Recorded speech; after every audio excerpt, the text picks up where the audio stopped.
Ok, bom dia pessoal. Hoje nós vamos falar de um tema muito delicado, né? Muito sensível, que são perdas. E ultimamente nós temos perdido muitas coisas. Não só a perda por morte pela doença, né? Contraída pelo coronavírus, mas uma série de perdas que nós viemos contabilizando nesse último ano e meio. Na verdade, nós sempre perdemos, né? Ao longo da vida nós perdemos várias coisas, várias situações, objetos, pessoas, trabalho. Nós perdemos sempre. Mas ultimamente a gente tem sofrido muito mais, porque o montante, né, de perdas, principalmente o luto pela perda de parentes, de amigos, não tem sido fácil administrar, tem sido bastante delicado. E claro, nós não vamos extinguir esse tema, não vamos aprofundar nas dores, mas precisamos de repensar esse caminho que nós já viemos percorrendo, né? O ano passado muito grave, muito doloroso, entramos 2021 uma expectativa, numa perspectiva de melhorar, estabilizamos alguns números, mas crescemos em outros, tivemos outras alterações, outras mudanças. E a única certeza que nós temos é que a nossa vida muda em algum momento, só não sabemos prever e muitas vezes não sabemos controlar essas mudanças. Porque as mudanças internas, elas estão sob o nosso controle, mas as externas não, né? E muitas vezes nós sofremos e adoecemos porque queríamos controlar isso. Nós queremos poder controlar, não perder as pessoas, nós queríamos poder controlar e viver eternamente um momento feliz, um momento de alegria, mas a gente não consegue fazer isso. Ainda não temos esse controle sobre situações externas, né? E muitas vezes até interna, né? Muitas vezes nós contraímos alguma doença que não foi somente por desleixo, descaso, falta de cuidado, mas desenvolvemos algumas doenças que não sabemos por onde começou, né? É claro que quanto mais nós mantivermos os cuidados e os fatores protetivos da nossa saúde física e mental, ótimo, melhor ainda. Mas às vezes a gente não tem essa consciência, esse controle. Estudos existem os mais variados, né, sobre alimentação, atividade física, pensamentos positivos, comportamentos adequados e por aí a gente vai fazendo uma lista imensa de fatores. E ainda não temos o controle desses fatores, né? Então, o que dizer sobre a perda? Perder dói. E a gente começa a aprender isso desde pequenininho, né? A gente começa a aprender que quando a mãe sai para trabalhar, a gente sofre ausência, né? Quando o irmãozinho mais velho tomou o brinquedo da gente, a gente sofre porque a gente perdeu a posse, nem que seja por um momento, né? Uma posse momentânea, uma perda momentânea, nós vamos sofrer. E na verdade a gente começa a perder algumas coisas no nascimento mesmo. Quando nós nascemos, né? Quando nós saímos do ventre das nossas mães, nós sentimos um impacto muito grande. Eu diria até violento, né? Primeiro o esforço para nascer. Os partos normais exigem um esforço tanto da mãe quanto do bebê, sim. O bebê precisa se esforçar para ele nascer. E daí começam as perdas, né? A perda da compreensão do meu choro. Quando eu choro, ninguém sabe identificar o meu tipo de choro. Se é fome, se é porque eu estou molhado, se é porque eu estou sujo, se é porque eu estou com calor, se eu estou com frio. Então a gente começa a ter essas perdas, mesmo que inconscientes na época, né? Mas depois elas ficam guardadas. Nós psicólogos, principalmente os psicanalistas, né, trabalham muito isso, a questão do inconsciente, de coisas que a gente não lembra, mas que elas existiram. E as primeiras perdas são esses registros, né? Mas por que é importante a gente reconhecer perda? Primeiro porque elas existem, né? Nós não vamos passar pela vida sendo que não vamos perder nada.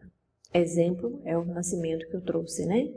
É a primeira perda e a primeira iniciativa é o começo de uma longa caminhada de buscas de alternativas, buscas de criatividade, desenvolvimento maduro constantemente. E o que nós temos percebido durante a pandemia? Já que o foco, ultimamente é a pandemia, mas como eu disse, nós já começamos a perder muitas coisas e perdemos muitas coisas independente da pandemia. O que mais nos pesa é a morte de um ente querido, do pai, da mãe, dos filhos, dos irmãos, dos sobrinhos, de amigos muito queridos, muito próximos. E quiçá a dor e o luto universal que nós estamos vivendo. Porque é quase impossível nós sabermos que a Europa, que a Índia, em grandes sofrimentos pela mutação do vírus, e a gente não sentir uma dor. Porque a dor ela é universal. Os sentimentos que eu vou trabalhar com essa dor, que eu vou desenvolver, que eu vou lidar, é individual. Mas a dor ela existe, ela está aí. E junto com essa perda de um ente querido, vem uma série de outras coisas. Muitas famílias, muitas pessoas, elas não só perderam uma pessoa pela morte, como elas perderam o provedor da casa, o provedor de reunião. Tem pessoas na família que eles têm uma facilidade em reunir a parentela, fazer comemorações, discutir quando os problemas de família estão já transbordando, então tem pessoas que têm essa facilidade. E muitas vezes foram algumas dessas pessoas que foram embora e com elas essa facilidade de convivência, essa mobilização para que a família esteja bem. E aí nós passamos por momentos muito delicados, E aí a gente pergunta, o luto, será que a perda é só quando alguém morre? O luto é só quando alguém morre? Não, não é só isso, Não é só isso, não. Não é só quando uma pessoa morre.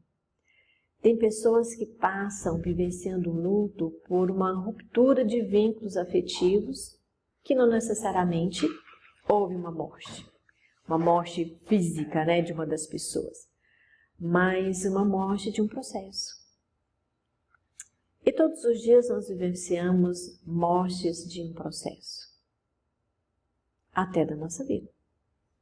Porque a cada dia nós temos algumas possibilidades ou probabilidades de estarmos mais frágeis, de estarmos mais irritadiços.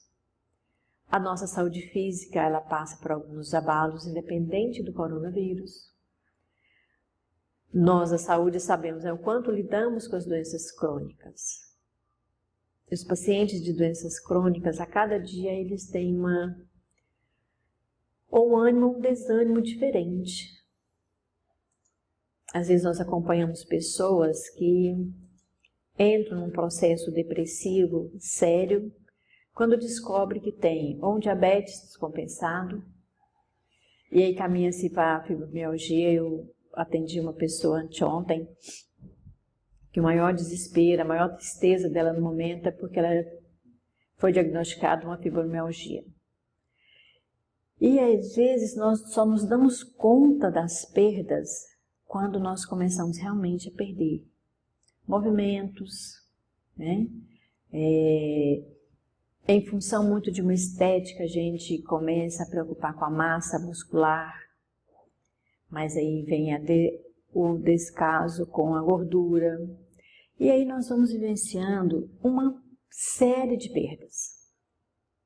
A nossa memória, ela vai sofrendo decréscimos em função do envelhecimento do cérebro, dos neurônios, ou da falta de atividade cerebral, que às vezes as pessoas não têm essa preocupação.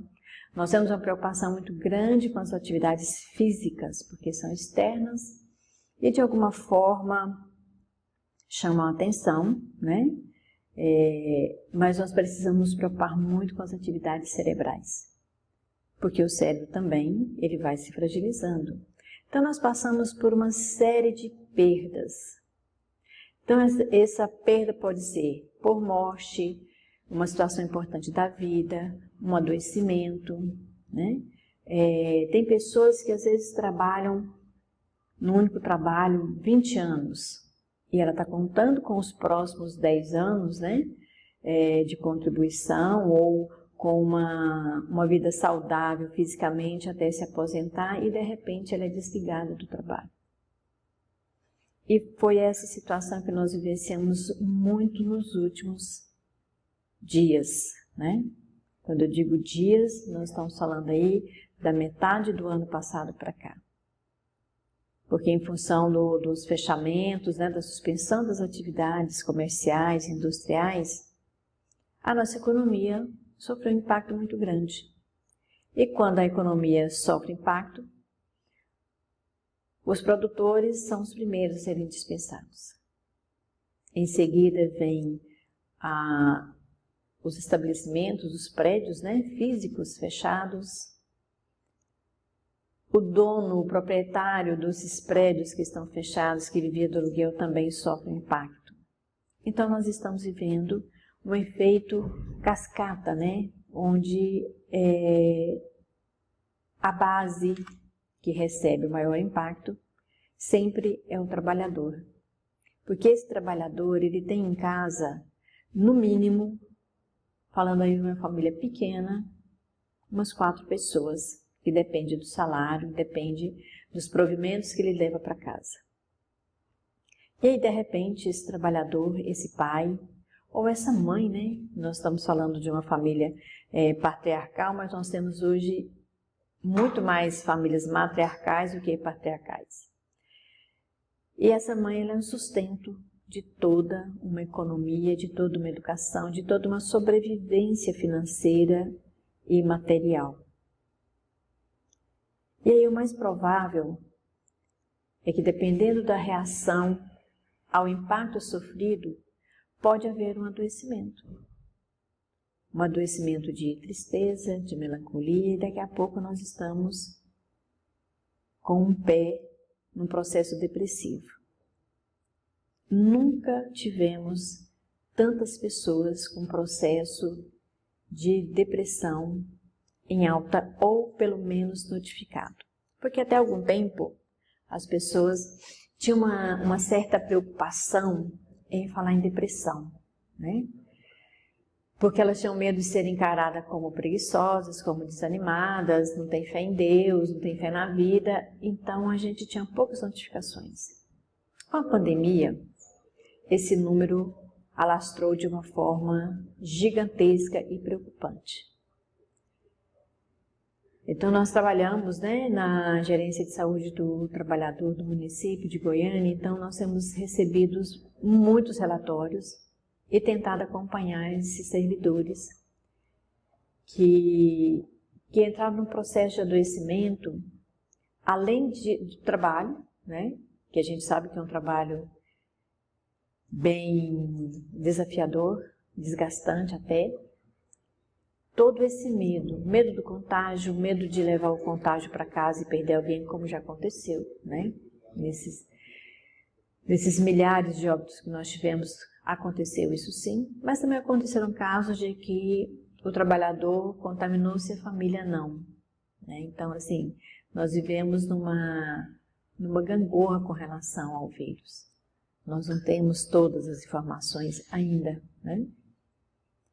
Então, a gente para pensar o que o luto, o que a perda tem na minha vida.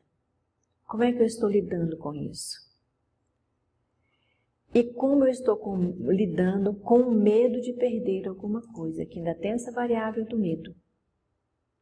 O medo de ser contaminado, o medo de perder o trabalho, o medo do salário atrasar. E aí nós vivemos numa tensão constante. E é essa tensão constante que pode levar ao adoecimento. Nós vamos encontrar algumas pessoas que são resistentes e resilientes a tudo isso, mas vamos encontrar pessoas que não têm esse fortalecimento que outras pessoas têm, né? Então, o que perdemos ao longo da vida? Que lutos são esses? Os entes queridos, como nós falamos, relacionamentos. Às vezes, esses entes, eles não estão próximos numa consanguinidade, mas são relacionamentos tão favoráveis para nós, tão satisfatórios, né? Aquela coisa que a gente diz que, nossa, esse amigo é mais irmão do que meu próprio irmão. Então, esses relacionamentos nos sustentam numa vida emocional saudável, madura, tranquila. E quando nós perdemos esses relacionamentos, nós nos entristecemos, ficamos mais apáticos e muitas vezes não conseguimos mais promover e desenvolver um relacionamento afetivo saudável e confiante. Então, tudo isso que está acontecendo, a gente precisa parar e pensar como nós vamos reconstruir as nossas vidas, porque precisa ser reconstruído. A cada dia, da mesma forma que nós temos perdas, a cada dia nós reconstruímos um parâmetro da nossa vida, um parâmetro da nossa relação com a vida.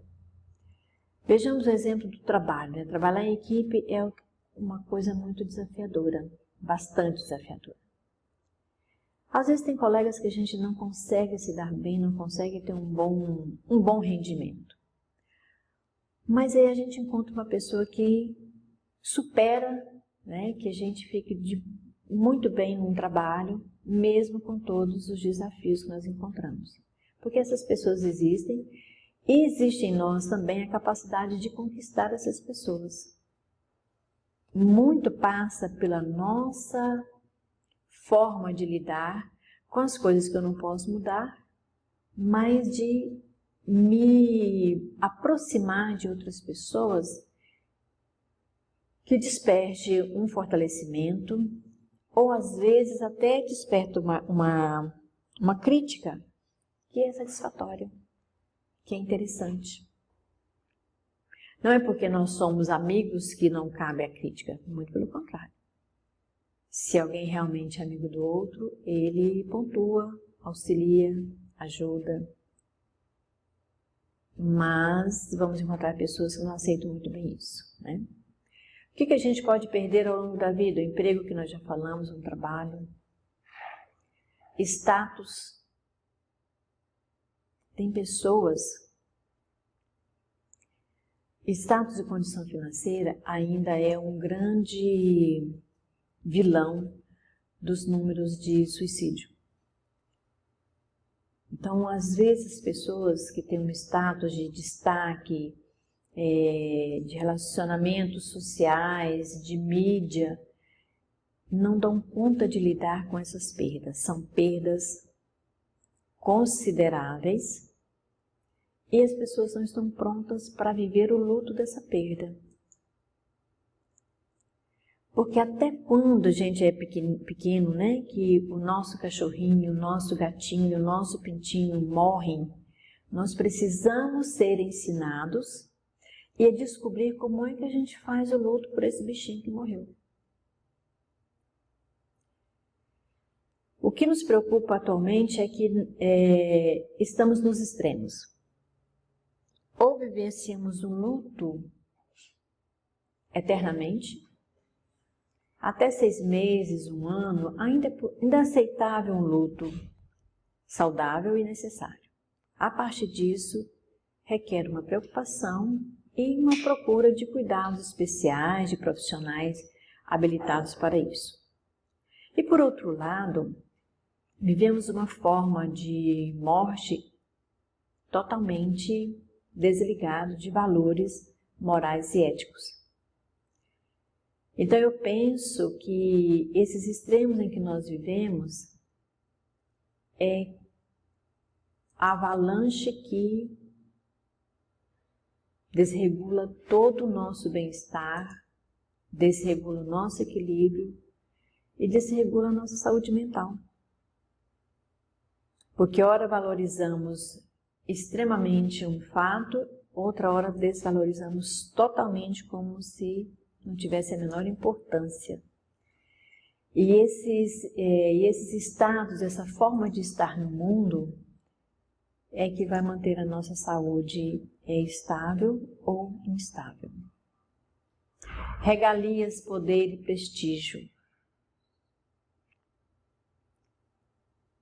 Essas 3 possibilidades, né, de eu ser reconhecida, socialmente vista, participante, né, dos grandes acontecimentos, é possível de perder. Principalmente no nosso modelo sociopolítico econômico. Não vamos entrar nesses detalhes, mas se a gente parar um pouquinho para pensar, às vezes tem pessoas que têm regalias demais e de repente elas não têm em função de um cargo, em função de relacionamento com determinadas pessoas, com determinados processos e procedimentos. E tem pessoas que não suportam perder isso. E às vezes não vivenciam esse luto porque não tem ainda o potencial interno desenvolvido para perceber que tudo na nossa vida nós vamos perder e vamos reconstruir. Ou vamos fazer trocas, né? Se eu percebo que eu estou perdendo alguma coisa, eu preciso fazer o luto dessa perda, mas eu preciso buscar uma criação de uma outra coisa. Nunca tivemos notícia de tantos microempreendedores como na pandemia. Sempre nós estamos recebendo ou convite, ou indicação de alguém, ou nosso WhatsApp é invadido por mensagem de pessoas que estão criando alguma coisa, principalmente alimentação. E por que será que a gente precisa tanto lidar com a alimentação e precisamos muito disso? Porque a alimentação é um elo que aproxima as pessoas. Do que nós estamos sentindo mais falta?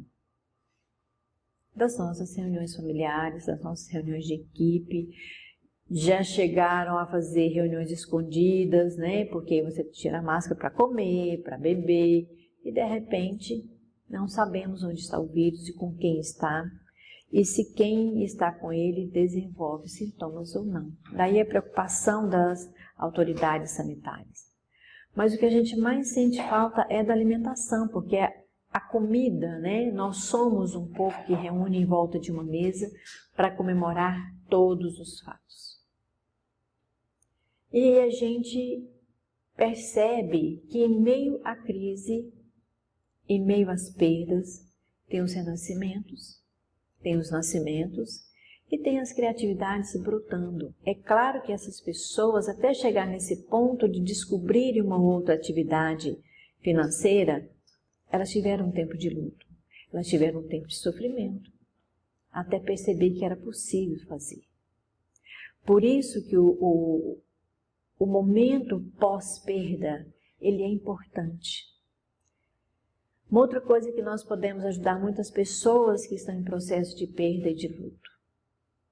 Aquela famosa frase, tudo vai passar. Não esquenta não, isso passa. Ah não, levanta a cabeça, bola para frente.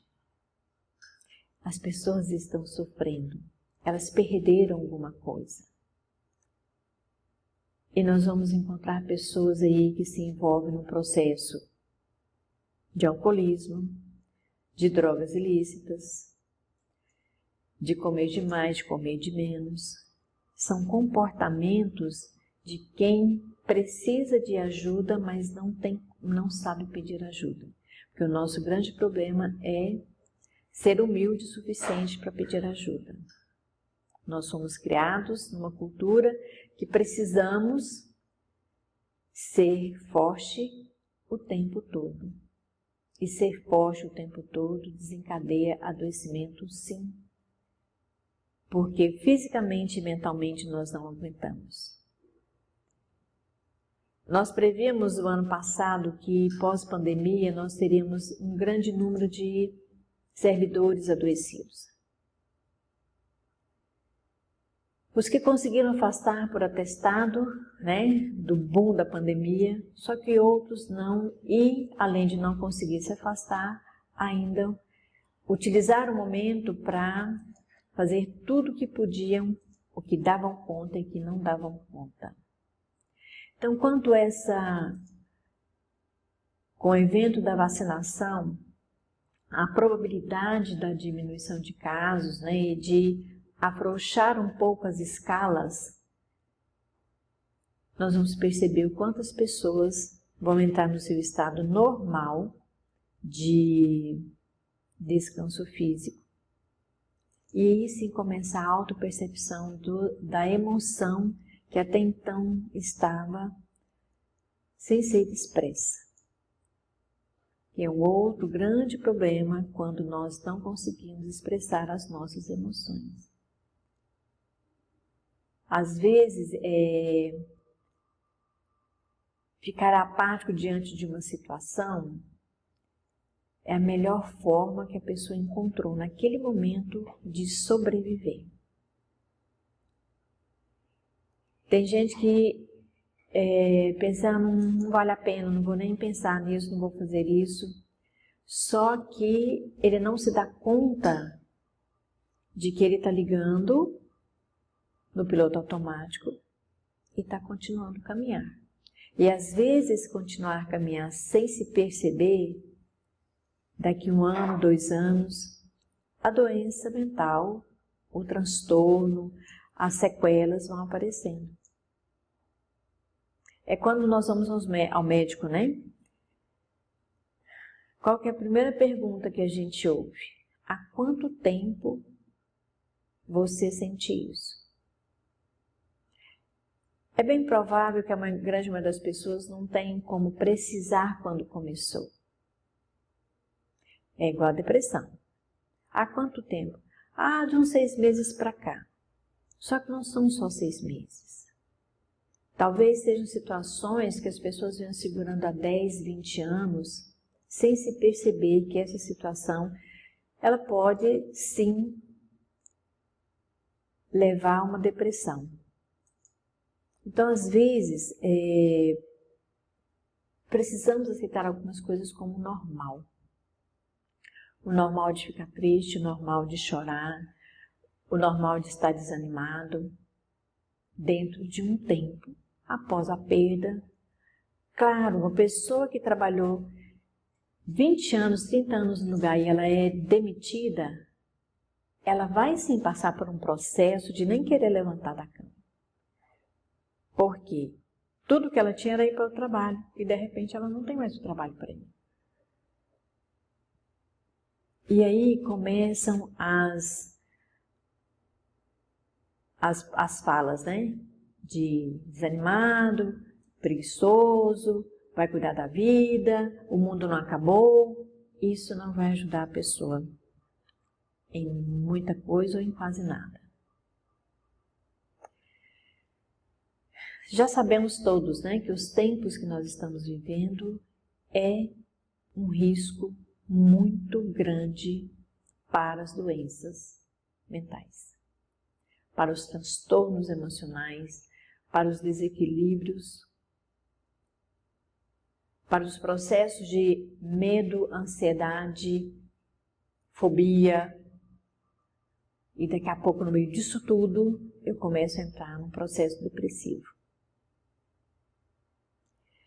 E o que nos chama a atenção? É que quanto mais nós estamos sobrecarregados de atividades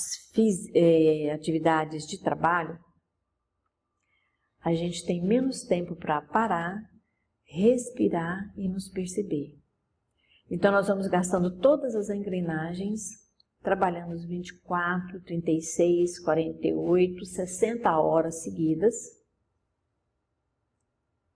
sem se dar conta de que os nossos ligamentos neuronais, musculares, articulares, nós somos uma soma de tudo isso. Então, daqui a um ano nós temos pessoas com todos os problemas ósseos, todos os problemas musculares. E aí começa um processo que a reversão é muito mais difícil. É possível? Em alguns casos talvez, outros não. Porque não depende só da medicação. Depende de uma transformação interior, de uma reforma, de me olhar e me perceber que ao mesmo tempo que eu sou um ser muito forte, eu posso ser um ser frágil. E está tudo bem, e não tem nenhum problema. A questão é que nós fomos estimulados a ser fortes o tempo todo. E aí, quando o processo de luto e perda pode levar a adoecimentos, ninguém leva isso muito a sério. E tem pessoas que não vão sair do luto. Elas vão sair do luto para uma depressão e não saem de lá. Porque elas não aprenderam como se faz isso. E a gente está preocupado sim com as crianças e adolescentes nesse último ano e meio, e nós precisamos nos acerenar no meio de tudo isso e encontrar uma forma, juntos, conversando, discutindo, família, escola, saúde, sociedade como um todo, porque senão nós estamos desenvolvendo uma futura geração adoecida muito mais cedo. Nós vamos ter a oportunidade de voltar a falar sobre isso, né, das crianças e adolescentes mais uma vez. E muitas vezes essa ajuda que as pessoas precisam procurar, e eu diria principalmente nós profissionais da saúde, nós temos o direito sim de adoecer e de procurar profissionais sem achar que isso é de menor valor, sem achar que somos frágeis, porque na verdade somos sim, nós somos seres humanos. E que a gente precisa de profissionais que nos acolham da mesma forma que é exigido que nós acolhamos a comunidade. Eu diria que todos nós, nesse momento, somos profissionais de saúde e pacientes ao mesmo tempo. Não tem como separar. E o mais importante que às vezes nós podemos orientar aquele usuário, aquele paciente que nós estamos atendendo, é conversar com a família. Por quê? O grande desafio de quem está vivendo um luto e uma perda é a família dar conta de lidar com os seus sentimentos. Então ele passa a ser ou subestimado ou superestimado. E aí os dois extremos nós sabemos que é prejudicial. Ou ele vira o coitadinho da família, ou ele vira o negligenciado da família, porque a família não dá conta de lidar com quem não quer trabalhar, com quem não para de chorar, com quem não quer levantar da cama, com quem não quer se alimentar. Aí a família inteira adoece. Aí quando essa pessoa é só, sim? Nós temos o luto solitário. Porque, às vezes, essa pessoa passou ao longo da vida sem conquistar outras pessoas. E nós vamos encontrar pessoas que não têm família, que ninguém sabe cadê a família. Mas se eu passei ao longo da vida, ou os momentos que eu tenho, investindo um pouco do que eu sou para conquistar amizades, companhias que me façam bem, é possível que nesse momento tenham pessoas que me acolham. E esse processo é um processo que a gente pode começar sempre. Os idosos, ouve eles falar assim, já estou velho mesmo, estou perto de morrer, não tem mais o que fazer. Essas pessoas precisam muito do nosso acolhimento. O problema é que nós não temos tempo e nem sabemos como fazer. E até nós profissionais precisamos o tempo todo de suporte, porque tem dia que você precisa acolher um enlutado, mas você também está em luto. Você também perdeu trabalho, você perdeu família, você se separou. E muitas vezes não nos é dada a oportunidade de dizer, olha, hoje eu não estou bem, eu não dou conta de trabalhar. Aí o que acontece? Os afastamentos protestados médicos. Eu posso até me afastar, não resta dúvida. Aliás, deve-se, se não estar bem para trabalhar, deve-se afastar. Mas esse afastamento, procurar uma ajuda, que seja médica, que seja psicológica, que seja uma terapia que você reconheça que te faça bem. Isso vale para nós e vale para as pessoas que nós vamos atender. Nossa vida está muito tensa nesses últimos tempos. E tem muita gente que crê que não tem saída. E aí esses estão adoecidos. Muitas vezes sem se dar conta de que estão adoecendo e precisam de ajuda. Esse detalhe é muito importante. Porque às vezes a pessoa, não, isso tem mais jeito não, pode largar de mão. Esse sim, ele nos chama atenção porque precisa de ser acolhido, percebido e compreendido. E dá um trabalho imenso, porque nós não estamos nem com paciência, nem com tempo e nem estamos querendo fazer isso. Mas o nosso trabalho é um trabalho de saúde. E saúde implica ausência de doença e mais algumas outras coisas. Até porque o cansaço físico, o luto, o desânimo, eles são o prenúncio de uma doença.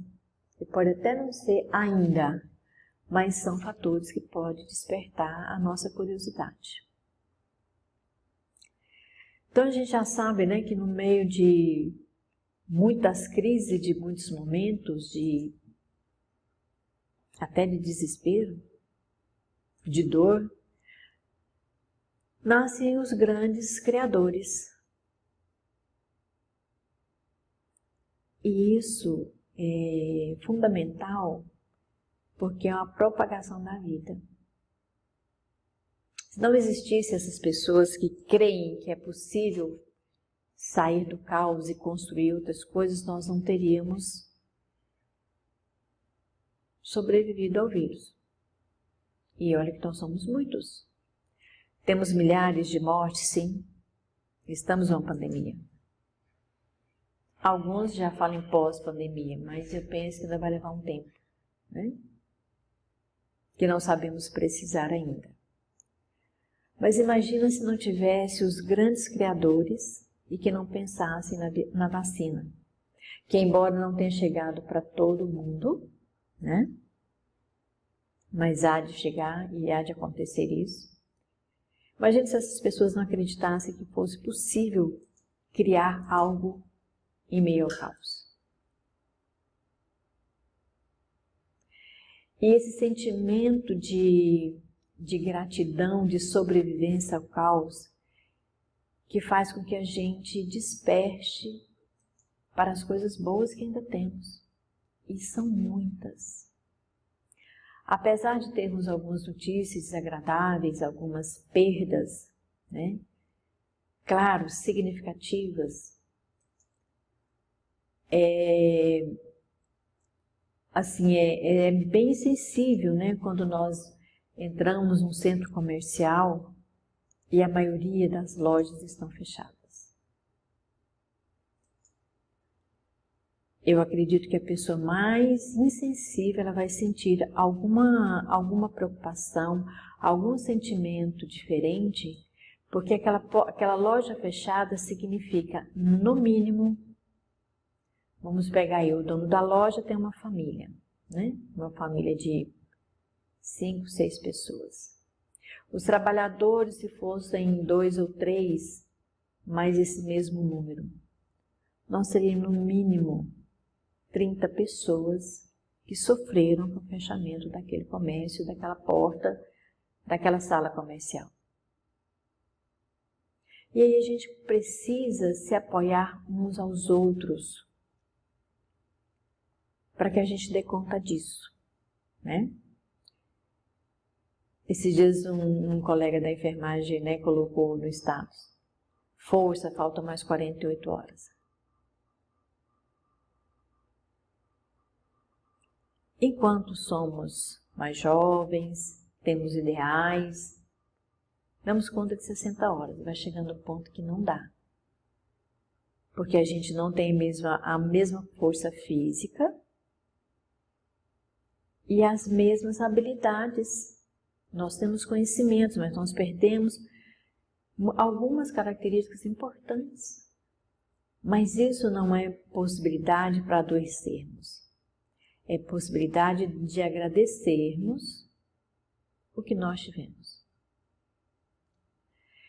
Porque esse momento ele nos forçou a ver a dor mundial, a ver a dor do outro lado do oceano.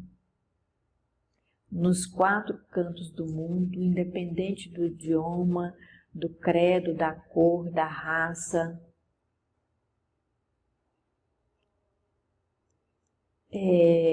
Filosoficamente, a gente sempre falou, né, desde que começou a pandemia. A pandemia nos uniu na percepção um do outro. Porque cada um de nós perdemos alguém. Cada um de nós tivemos notícias de famílias que foram dizimadas. Às vezes a família tinha 4 pessoas, ficou uma. E essa uma, ela precisa mais do que nunca de acolhimento e de compreensão para que o luto dela seja vivido de uma forma saudável e ela consiga sair daqui um ano restabelecida para a vida dela que continua. Então, esse momento é da gente unir forças físicas, conhecimentos, possibilidades, respeito principalmente. Temos percebido umas diferenças muito grandes no tratamento com as pessoas. E não é para com o usuário, é dentro da própria equipe. A impressão que se tem é que nós perdemos o amor pela convivência saudável.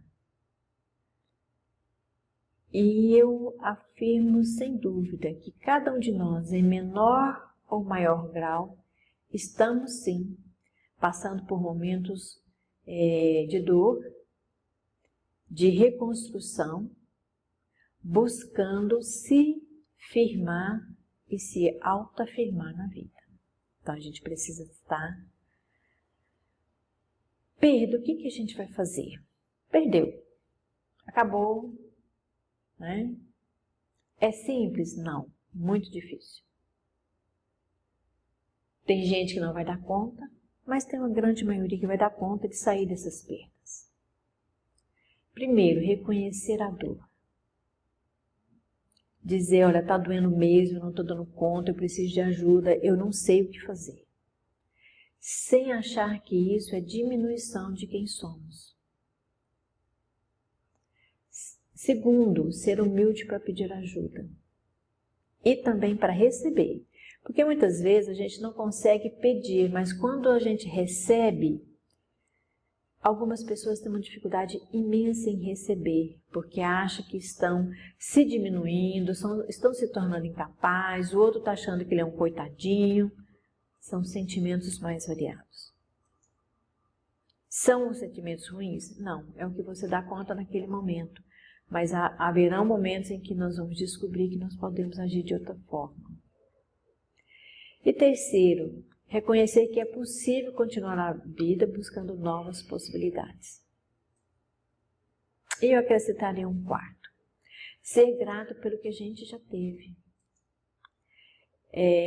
Ser grato, agradecido, agradecer, não passa por religião, por dogma, seja lá o que crença for. Mas é agradecer mesmo, até agradecer uma amizade boa que você tem, alguém que você possa conversar. Agradecer que você atendeu uma pessoa e essa pessoa saiu, foi embora feliz.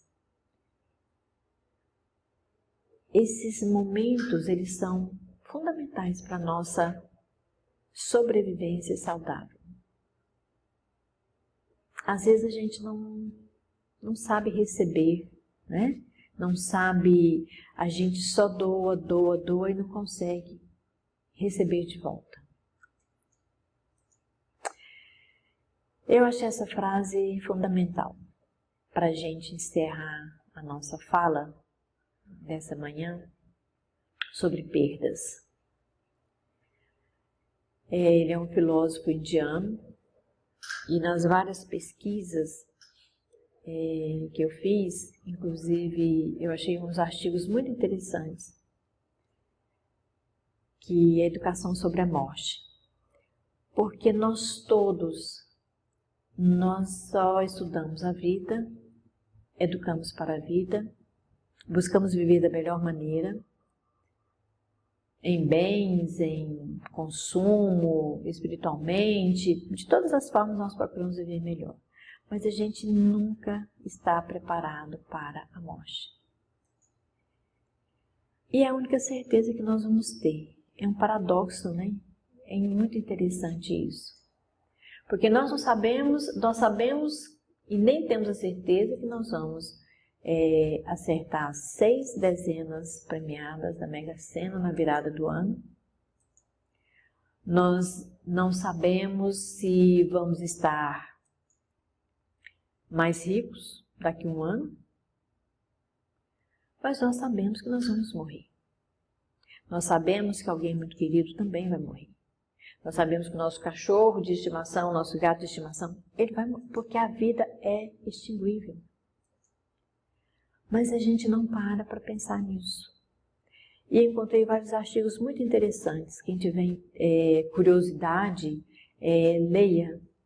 Inclusive, quando a gente faz a psicologia hospitalar, o primeiro livro que a gente estuda é sobre a morte e morrer. Porque é exatamente a única certeza que nós vamos ter. Claro que nós não vamos fazer apologia à morte e nem vamos viver de uma forma como se a gente quisesse morrer amanhã. Não é isso. Mas é reconhecer que a morte faz parte da vida. E essa frase eu achei muito interessante. Estranhamente, a morte e o amor caminham juntos. E é verdade. Você não pode amar sem morrer a cada dia para a sua memória. É impossível abraçar alguém sem que a morte esteja presente. A morte daquele momento. Aquele momento vai morrer. Ah, mas então agora eu não vou fazer mais nada, eu não vou abraçar, eu não vou ser feliz. Não, não é isso. É ser grato por amar alguém, por estar abraçando alguém, por estar presente na vida de alguém, ter alguém presente na nossa vida. Onde está o amor, ali também está a morte. Por isso que a gente ama com todas as forças que nós temos. Por isso que a gente deve amar com todo respeito. Por isso que a gente tem que ser grato a cada momento, a cada atividade, a cada colega de trabalho e a cada usuário. Porque até aquele usuário que não reconhece o seu trabalho, aquele familiar que não reconhece a sua ajuda, ele teve uma importância. Ele teve um momento que fez você parar e pensar no seu comportamento, nas suas atitudes, nos seus sentimentos. E se nós sabemos que a única certeza é que tudo é finito, tudo vai acabar, que nós possamos viver cada momento com um amor e um bem-estar possível. E se esse bem-estar não for possível, que a gente peça ajuda, que a gente peça socorro, que a gente procure alguém que possa nos dar suporte. E que as nossas perdas diárias sejam um fortalecimento para a gente continuar o nosso trabalho, a nossa vida, a nossa convivência, a nossa fraternidade com o próximo. Muito obrigada, bom dia, boa tarde, boa noite para quem for ver essa aula depois.